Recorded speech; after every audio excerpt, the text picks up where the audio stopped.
Yo, as y'all know, y'all don't know, yo, like, crash.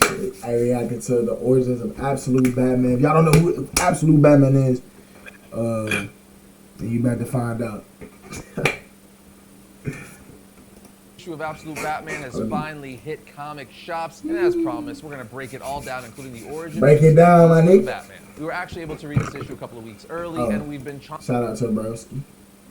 chomping at the bit to talk to you guys about it, so let's get into it. Let's Absolute do it. Batman is helmed by legendary Batman writer Scott Snyder and artist Nick Dragotta, and let me tell you guys, this is unlike any Batman we've ever seen hella before, bulky. which is quite a statement because there have been so many different iterations of the character over the years. So it is quite an accomplishment that Snyder and Dragotta found a way to Batman, hey, Abou, how you feel about this new Batman? This Absolute nigga. This nigga buff. Look how buff this nigga is. I want to see what that nigga do in action. Soon to come. But he just came out though, bro. This is a new version of Batman. Feels fresh. Anyway, the issue starts off with a young Bruce looking at a bat plaque in the Gotham City Zoo, when we see a man, which we could only assume is his teacher, as Bruce is on a class field trip, say, "Bruce, there'll be plenty of time for the bats later. Come on, let's start." From here, we get narration as we watch a man drive his motorcycle into Gotham, with his narration saying, "Hello again, Gotham. It's been a long time. So who are you these days? Who have you become while I was gone?" Wait. Those are the word. That's the words that the man on the bike was saying. I think. I don't know. But this hoe better not be copyright on my mama, bro.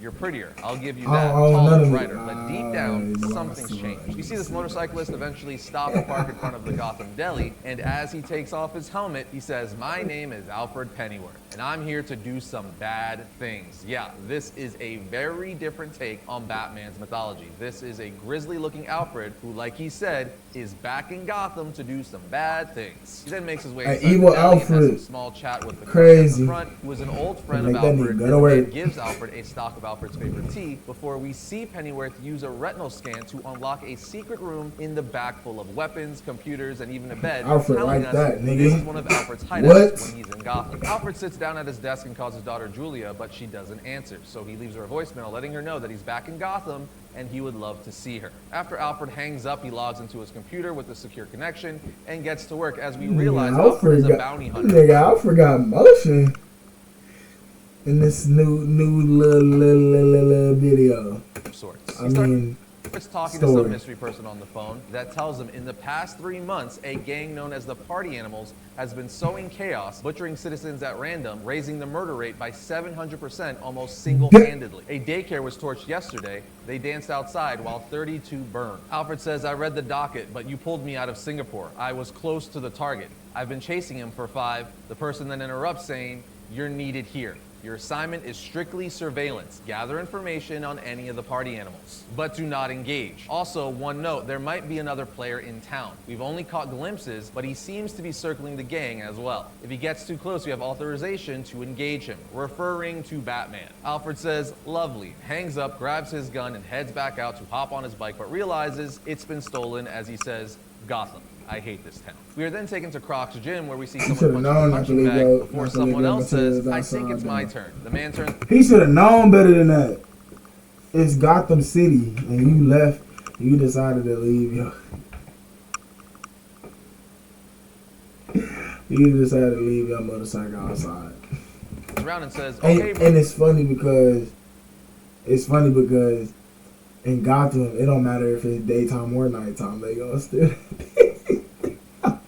Bruce, sorry, I was just keeping it warm for He you. goes, Big "Dude, day tonight, that's gotta funny." get in the headspace. It's brutal out there, you know?" Bruce replies, "Don't worry, love's in the air. Now move." And let me tell you this, Bruce is a big boy. He eats his Wheaties. He's like 2 Batflecks. He starts going ham on the punching bag as everyone at the gym watches, saying, "Damn," while Bruce is envisioning the first time he went to the zoo, which we saw on the first page of the comic. We see him talking to his teacher watching the lions while we realize the teacher is also his father. And apparently there was a shooting that day at the zoo, and as Bruce remembers that part, he punches punches the punching bag so hard it explodes. Waylon, aka Killer Croc, then says, "Really?" What? As Bruce says, "Sorry, Waylon." With Waylon replying, "Let's make it 90 for the bag, 30 for the sand." So in this universe, Waylon, aka Killer Croc, is just a big buff gym owner who apparently loves crocodiles and snakes, as he's currently holding and petting a crocodile with a snake coiled up around him. But more importantly, he's friends with Bruce and not a crazy humanoid Croc supervillain, at least not yet. Bruce even asks, "You're really going through with it?" Waylon says, "Yep, I'm thinking of calling the place Waylon's Scales of Gotham. Ozzy hooked me up with an exotic pet license. Went in with me too." So clearly he has an affinity for the exotic reptilian animals. So much so he had Ozzy give him an exotic pet license, Ozzy being the penguin who we haven't met just yet. Bruce says Ozzy, he's gonna get busted any day now. So clearly the penguin of this universe still has connections to the underworld. Waylon then asks Bruce if he's coming to Poker Night, as they haven't seen him in the past few months and everyone's in this week. Eddie, Harvey, Oz, and we're even trying to get Selena. But Got Bruce says, everybody in there. "Take it." Now what's really interesting to me is Bruce is friends with all the characters that are usually his villains. We literally see a picture of all of them together when they were kids, telling us they grew up together and still have poker nights in their adulthood. Nigga said So they yeah, been this the homies. universe is very different. But while we're talking new universes, let me tell you about today's sponsor, Raycon. I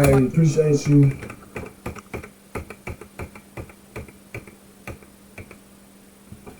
Using our special link, we meet the leader of the brand new villains, the Party Animals, the gang of villains that Alfred has been sent to Gotham to stop and or surveil. And we see their leader is crazy, so crazy he keeps the faces of the gang leaders he's killed, like the Maronis and Falcone,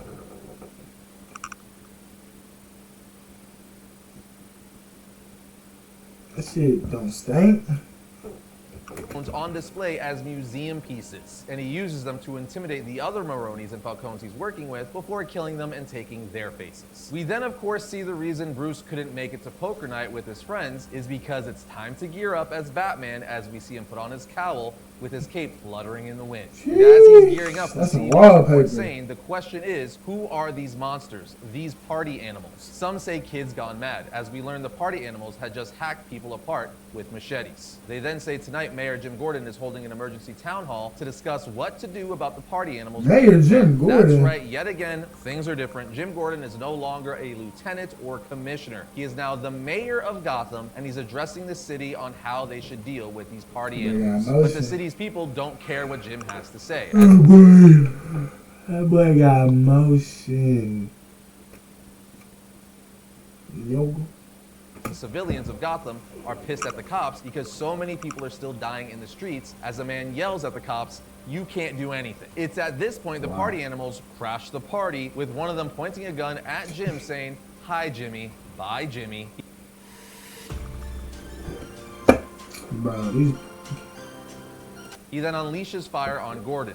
Barbara then comes over to her dad, who we see is a deputy grabbing his hand, but Jim just says, "Barbara, just get everyone out of here, now." One of the party animals then says, "Anyone wants a bag? Tell us about your kids, your sick grandma. We love that." No? All right then, rip them up. But before they could do any more damage, they're ripped out of the doorway from what looks like a spider leg or a tendril of some sort. GCPD from inside says, "What the hell was that?" And as the door slams, Barbara says, "We need to secure the area." Batman then peeks through the door saying, "Whatever you hear, you don't open this door." We also see on a nearby rooftop, Pennyworth is up there watching the party animals with a sniper rifle in his hand. Someone tells him over the comm, this "Pennyworth, so well, report, feel like a casualty TV count." Pennyworth says, episode. "None. The other player just arrived," referring to Batman. The person tells him if he disrupts the gathering, you engage. Pennyworth says, "Copy." Outside of the city hall, the party animals get up saying, "What happened?" As they look up, they see a gigantic humanoid-looking bat hanging upside down in front of City Hall. So they start firing at it, but as we know, this is Batman, so he drops a smoke bomb down. This blinds them for a moment as he comes swooping down in his beefy mammoth glory. Again, guys, this Batman is a slab of meat. Once Batman lands, he starts whipping the party animals around with his cape, which doesn't act like a normal cape. In fact, it acts more like a symbiote or some kind of tendril hook that he's able to use to grab and throw them around. It's pretty badass. They're like tendril whips. I'm really digging it. Anyway, as Batman is manhandling the party animals, Alfred looks through his scope saying, "Well, well, look at you go. Whoever you are, you've got flair. I'll give you that." Then someone we could only assume is Alfred's boss asks him over the comms, "Is the other player disrupting the scene, Pennyworth?" Now, Pennyworth knows full well he is. Hey, it was crazy.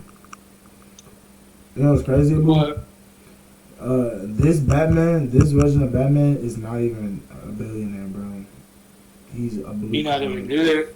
No, I'm saying he's not even a billion. He's not a billionaire. in this universe. He's just a normalized blue collar worker. He not a white collar nigga. Type shit. And he worked hard labor and still was able to afford a bad suit, bad weapons, arsenals. Like what? But he just tells his boss, They still get gathering. paid. He's more He than a get treat paid, for this though. Batman. Alfred's narration Obviously. continues to say, let's see what you do. All right, big guy, steady. Above all, focus. You've been waiting for this, haven't you? You have. You're trained, too. Mixed martial arts. Your own blend. But you're a striker above all. Brutal, yet precise. You're putting on a show. A leg stomped on so everyone hears the crack. An arm snapped over your knee, sending a message. You're enjoying it, too. And the knife work, my lord. You miss each artery by just enough. No fatalities at all. Not one. So an idealist. Bloody hell. As we're watching Batman tear into the party animal gang with ease, Batman even pulls out his bat ears that are knives and batarangs now to hack into his victims. At this point, Batman has soloed around 20 party animal gang members, and he's standing at the top of a staircase. But one party animal says, move. And this is the Andre the Giant of the group, who's holding a butcher knife while telling Batman, this has killed more people than you can count. Now I'm gonna give you one chance. Get the hell out of my way. Batman just grabs a handle from his utility belt, then clips it to his bat symbol, ripping it off, revealing his bat symbol is a damn battle axe blade, which is why it's so big and chunky. A lot of people were making fun of this bat symbol, saying it looks dumb, it's too chunky, there was no thought put into its design. But how you feeling now? Because this is awesome. That's why you always hold your final opinion till you read the book, watch a show, or watch the movie. Then with Batman's first swing, he takes the dude's hand off. Batman says, I hear they can reattach them sometimes. There's a hospital 3 blocks. He was chopping a nigga head off. Okay. Hey, look at that nigga face. Look at that nigga face. I know that hurt. Chopping a nigga head off. I know that hurt, bro. That nigga said, oh. That nigga fucking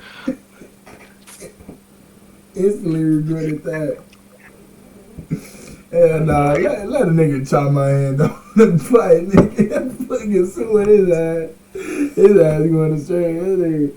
Hey, he going straight to under solitary confinement, boy. South of here, or is it east? I can't seem to remember all of a sudden, but I'd run. Essentially pouring salt on an open wound. Then he looks at the rest of the gang saying, I'm going to give you one chance to get the hell out of my way, as he hunches over and spikes start protruding from his back as he literally looks like a bat demon with spikes and a battle axe. This Batman is terrifying. As Pennyworth watches, he says, well done. But if you were a true tactician, you'd have set up traps for those fleeing as he sets off a bomb to stop the party animals from fleeing. Pennyworth's boss then says, what's going on over there? The satellite images make no sense. Whoever the player is, you are to engage. Copy? Alfred says, copy. As he goes down to confront Batman, Alfred then puts a gun to Bruce's head saying that this is the sound of a DC-34 automatic shotgun, son. There are only 3 of them in the world. It could blow your brains all over the sidewalk before you even blink. But he capped. He capped.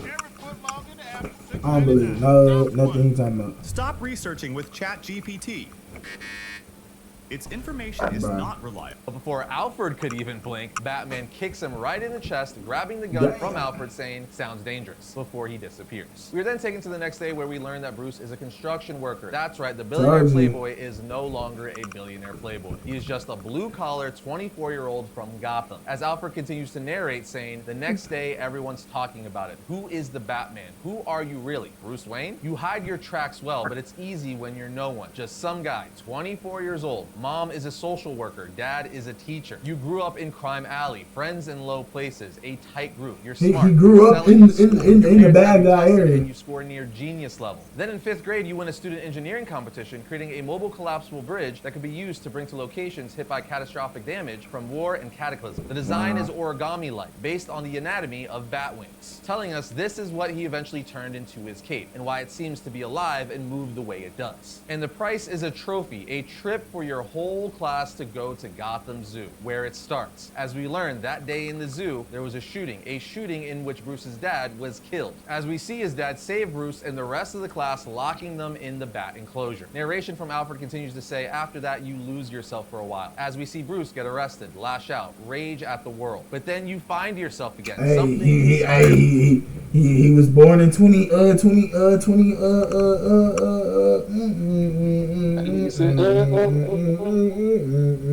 2004, my friend. He was born in 2004. Y'all see it. That nigga a 04 baby, just like me, fam. Not like me. Which of course is a bat. You straighten out, you go back to school, and you get a scholarship to the best university in the state. But when you get there, you're injured in the first week, a soft tissue tear. I've seen the x-rays though, and I've been in command of injuries to escape duty, and I suspect that's exactly what you did. But why? You were good enough to be a star, even go pro, because you were saving your body for last night. For all this, whatever it is you've built. You studied applied mechanics, chemistry, criminal psychology, military theory, social culture history, everything to prepare, and then you come home. You set up in Gotham and work in the power grid, then the water department, next sanitation. Essentially, Alfred goes on to find out and tell us that after his dad died, he did what any Batman from any universe would do and hone his mind and body to become a living weapon to protect his city, Gotham. But in this universe, Bruce had to work harder as he didn't have the financial benefits the Bruce Wayne we all know has. This is literally started from the bottom, now I'm here, Batman. But he still doesn't have all the financial resources of the normal Prime Earth Batman. And also, one of Bruce's parents is still alive, his mom, who we see waiting for Bruce on her apartment stoop saying, seriously making your poor old mother wait for you out in the cold hard streets of Gotham? Bruce apologizes saying, sorry mom, I just swung by the zoo, with her saying forgiven, as he obviously swung by to think about his father. And while this is happening, we see Alfred is tracking and spying on Bruce while he was narrating, giving us his origin. Alfred then pulls out his phone receiving I still don't understand why. Why Gotham, bro? Like, out of all places, why? I understand the parents were trying to be like, you know, upgrade the city, and they were also raised in Gotham. But why? Like, how did Gotham? I want to see a story of like how did Gotham even get to that point where they have a place, they have a block called Crime Alley. Like, how did they even get that dangerous and that dark? I need an origin story on the city itself. Nigga. That'd be a text perfect. from his daughter Julia, Because they don't who never says, talk about never how- contact me again. And he says to himself, how I could kill you Gotham right is here in bad. front of her. It'd be easy. It's what I should do. But you're just a kid, as Bruce walks into the apartment with his mother. I gotta say, it's good to see Bruce with at least one parent alive, especially if you're a Batman fan. But the next night we see Bruce in his Batcave, which is just the top of a building. The top floor is owned by companies and oligarchs who never use them. Just hollow investments. So Bruce, knowing this, has fashioned one of the floors into his Batcave. But remember, Alfred is also tracking him down. And when he pulls a gun on Batman, Batman does the same exact thing with the shotgun Alfred earlier on. Hey, nigga Batman don't care. Hey, sticks up, boy.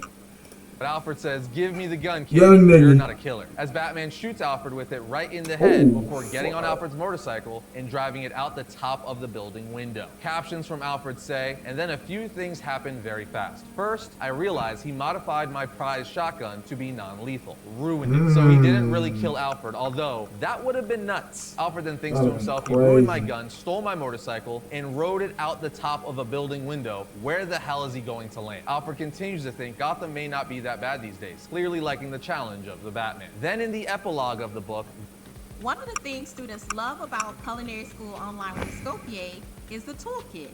the last page, Alfred promises his boss he'll get Batman the next time he interferes. We then see two helicopter pilots picking up one of the 30 richest men on the planet, with his alias being Jack Arthur. One of the pilots says, think he'd want to be my rich, generous best friend? The other pilot says, don't do that. Don't joke. He asks why. The pilot responds, you didn't hear? The guy never laughs. Not at anything. Ever. That's why they call him the Joker. As we see this world's Joker enter the helicopter. And with that, the issue ends. But there you have it, friends. Absolute Batman issue 1, and this story is off to a fantastic start. This has the potential to be on par or better than Sean Murphy's Batman White Knight. The pure brutality of this Batman alone makes him stand out. But that's just the beginning. The fact that Bruce and Alfred don't know each other, that Alfred is essentially a secret agent who's been tasked to kill Batman, is a stroke of genius. And I absolutely love the childhood friend concept of Bruce having grown up with many of the characters that are typically members of his rogues gallery. It adds a very interesting new angle to his relationship with them. That whole side is also built off the fact that Bruce has no money. He didn't come from the entitled billionaire family. In fact, his mom is still alive. So even though he clearly became Batman after the loss of his father due to crime, he still has his mother there to anchor him and bring him back. And needless to say, there's a lot you could do and play with there. It's just kind of great seeing Bruce as a normal blue-collar especially dude. like Batman get to a point where y'all can kill the mom off, nigga. Ooh, that nigga gonna go on a rampage. He not gonna be. Not They for can the really- people, but Ooh, of that's the people. smart. And this Batman is way more of a brawler, brute force Batman. Homeboy is only 24, and he's literally a giant. Lastly, we can't forget that tease at the end where Joker is now one of the richest men in the world. On top of that, he's called the Joker because he doesn't laugh. So not only has the Joker flipped roles with Bruce in this universe, he never laughs. Such a cool dynamic. However, it'll be very interesting to see how the Joker will find himself at odds with Batman in this world, because all the other Batman villains that have appeared thus far are Bruce's old childhood friends. So what's going to be their dynamic? We're just going to have to wait and see. But you better believe we'll be right back here with issue 2 when it drops in November. Yes, it's a long time to wait, but thankfully we have Huh, bro? Hey, bro. Oh, come on. The video's over, bro. Why did you say that? What happened? All right, I like this. I like this.